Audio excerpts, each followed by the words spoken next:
Welcome to Suman TV. నేను మీకు ఒక 5 రాక్షసుల ఫోటోను చూపిస్తాను. ఇప్పుడు ఆ ఫోటో చూసిన తర్వాత నేను వాళ్ళని రాక్షసులు అని ఎందుకన్నానో మీరే జడ్జ్ చేయండి, కామెంట్ కూడా చేయండి. ఒకసారి ఆ ఫోటో చూద్దాం.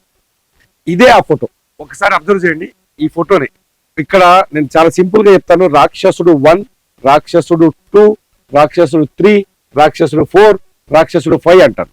ఈ 5 ఎందుకు ఇక్కడ చూపించాల్సి వస్తుందంటే ఈ 5 చేసిన దుర్మార్గం అంత దారుణంగా ఉంది. ఈ 5 కేరళలోని కొట్టాయం నర్సింగ్ కాలేజీలో 3rd ఇయర్ 4th ఇయర్ చదువుతున్న స్టూడెంట్స్. ఈ 5 చేసిన దుర్మార్గం ఏందో తెలుసా? ఫస్ట్ ఇయర్ లో జాయిన్ అయిన పిల్లల్ని ర్యాగింగ్ పేరుతో ఎంత నీచంగా, ఎంత అసహ్యంగా వేధించారంటే వాళ్ళ ప్రైవేట్ పార్ట్స్ కి డంబిల్స్ ని కట్టి లాగారంట. ఇప్పుడు దేశం మొత్తం మాట్లాడుతోంది ఈ సబ్జెక్ట్ ని. విద్యార్థులకి ప్రైవేట్ పార్ట్స్, వాళ్ళ అండర్వేర్స్ తీయించేసి, బట్టలు తీయించేసి వాళ్ళ హాస్టల్లోకి వెళ్ళి వాళ్ళ ప్రైవేట్ పార్ట్స్ కి జిమ్ చేసే డంబిల్స్. ఎంత దుర్మార్గం! వీళ్ళు మనుషుల్లా ఆలోచిస్తున్నారా? నర్సింగ్ కాలేజీలో చదువుతున్న ఈ వీళ్ళు నర్సింగ్ అంటేనే ఒక అద్భుతమైన సేవ చేయాలి. సేవ చేసే మనస్తత్వాన్ని పెంపొందించుకోవాలి, సేవ చేసే విధానాన్ని పెంపొందించుకోవాలి. కానీ వీళ్ళు చేస్తున్న రాక్షసత్వం చూడండి. ఇది సేవ అంటారా? నర్సింగ్ కాలేజీలో చదివే విద్యార్థులే ఇంత మూర్ఖంగా ఉంటే అసలు వీళ్ళని ఏమనాలి? రాక్షసులు అనాలా వద్దా? మీరే చెప్పండి. వీళ్ళని రాక్షసులు అనాలా వద్దా? ఈ 5 విద్యార్థుల్ని రాక్షసులు అనాలా వద్దా? మీరు చెప్పండి. పోయిన నవంబర్ నుంచి మొదలైంది ఆ కాలేజ్. పోయిన నవంబర్ నుంచి ప్రతిరోజు ఫస్ట్ ఇయర్ స్టూడెంట్స్ దగ్గరికి వెళ్తారు. ప్రతి సండే వాళ్ళని మద్యం కోసం డబ్బులు ఇవ్వమని చెప్తారు. డబ్బులు ఇవ్వకపోతే వాళ్ళ బట్టలు కూడా తీసి వాళ్ళ ప్రైవేట్ పార్ట్స్ కి డంబుల్స్ కడతారు. డంబుల్స్ కట్టడంతో పాటు వాళ్ళని మద్యం తాగమని ఒత్తిడి చేస్తారు. ఫస్ట్ అసలు వీళ్ళకి ఎలా దొరికారంటే, ర్యాగింగ్ అంటే ఏదో ఫ్రెండ్షిప్ ని పెంచుకోవడం కోసమో ఏదో ఉండేది. దుర్మార్గమైన ర్యాగింగ్. ఇంత దుర్మార్గమైన ర్యాగింగ్ ఇప్పటి వరకు దేశంలో ఎక్కడా పెద్దగా నమోదవ్వలేదు. ఈసారి కేరళలోని కొట్టాయం గవర్నమెంట్ నర్సింగ్ కాలేజ్ లో నమోదైన ఈ ర్యాగింగ్, ఈ 5 దుర్మార్గులు చేసిన పని ఇప్పుడు దేశం మొత్తం చర్చనీయాంశంగా మారింది. మామూలు కాదు. ఏమొస్తుంది చదువుకోవడానికి? నువ్వెలా వచ్చావు కాలేజ్కి? నీ తర్వాత వచ్చేవాడు కూడా అలాగే వస్తున్నాడు కదా. కష్టపడి తల్లిదండ్రులు కాలేజ్ చదివించి పిల్లల్ని కాలేజీకి పంపిస్తే వాళ్ళ ప్రాణాలు తీసేదాకా, వాళ్ళ ప్రాణాలు పోయేటట్టు వేధిస్తారా? అందుకని 5 నేను రాక్షసులు అన్నాను.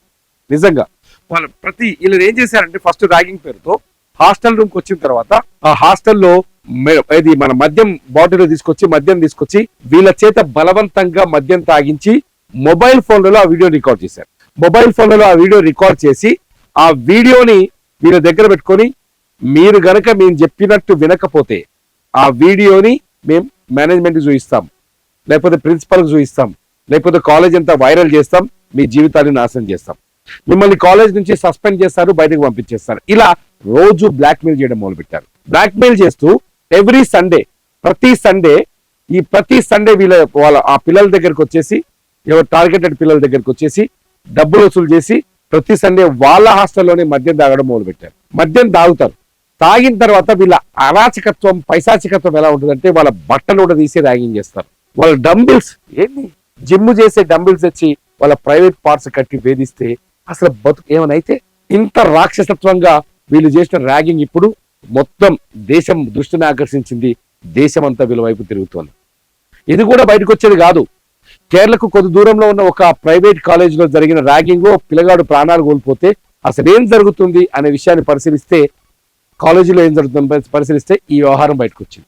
వీళ్ళ బాధితుడు తట్టుకోలేక వాళ్ళ ఫాదర్ ఫోన్ చేశాడట. ఇదంతా కాదు, ఆ ధైర్యం వచ్చి ఉంటుంది. ఏది ఆ కేరళ చనిపోవడంతో ఆ ఇష్యూ పెద్దగా వాళ్ళ అమ్మ పోలీస్ స్టేషన్ పోయి రచ్చ చేసింది. మొత్తానికి ఆ సబ్జెక్ట్ ని గవర్నమెంట్ దృష్టికి తీసుకెళ్ళింది. దీంతో ఈ 5 బాధితుల్లో ఒకడు వాళ్ళ ఫాదర్ ఫోన్ చేసి, డబ్బులు ఇవ్వకపోతే ఇట్లా వేధిస్తున్నారు, హింస పెడుతున్నారు, నాకు చచ్చిపోవాలనిపిస్తుందని చెప్పేసరికి ఈ వ్యవహారం బయటకు వచ్చింది. కాలేజీల్లో సంస్కారం కదా నేర్చుకోవాల్సింది. కాలేజీల్లో భవిష్యత్తుని ఎలా మార్చుకోవాలి అనే చదువును కదా నేర్చుకోవాల్సింది. కాలేజీల్లో వెళ్ళినప్పుడు ఇతర మనుషులతో ఎలా మెలగాలి అని కదా నేర్చుకోవాల్సింది. సమాజం ఎలా ఉంటుంది, ఆ సమాజంలోకి మనం ఎలా ఎంటర్ అవ్వాలి అని నేర్చుకోవాల్సింది కదా.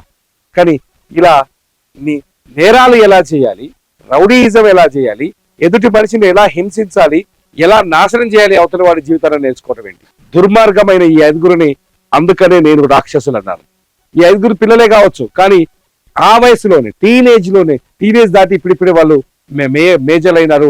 ఆ మేజర్ అవుతున్న ఈ టైంలోనే ఇంత రాక్షసంగా ఉంటే వీళ్ళు భవిష్యత్తుని ఎంత నాశనం చేస్తారో అర్థం చేసుకోవచ్చు.